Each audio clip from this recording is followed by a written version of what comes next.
Si toi aussi tu as du mal à composer ton assiette et que tu ne connais jamais la règle exacte de qu'est-ce qu'il faut faire et que tu plafonnes au niveau de ta perte de poids, voici comment bien organiser ton assiette.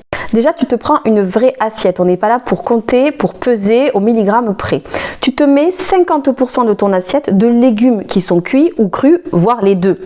Ensuite, tu te mets 3 cuillères à soupe à peu près de légumineuses. Les légumineuses, c'est quoi? Ça va être les lentilles, ça va être les pois et ça va être les haricots. Et ensuite, tu vas pouvoir le mélanger avec des céréales et te mettre par exemple 3 cuillères à soupe. Et les meilleures céréales, on va retrouver le millet, le sarrasin et le quinoa. Ensuite, il faut que tu consommes des oméga 3, c'est hyper important, c'est antioxydant, c'est anti-inflammatoire, ça te fait fonctionner la mémoire, ça fait fonctionner tout un tas d'autres choses. Il te faut prendre par exemple des conserves de poisson.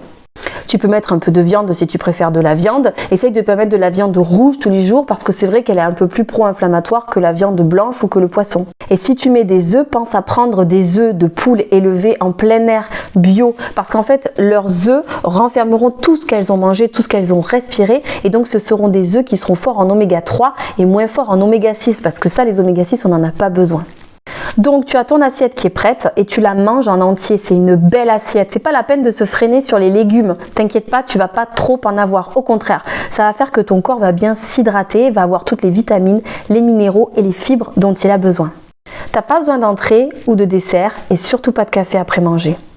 Et pour plus d'astuces bien-être, abonne-toi!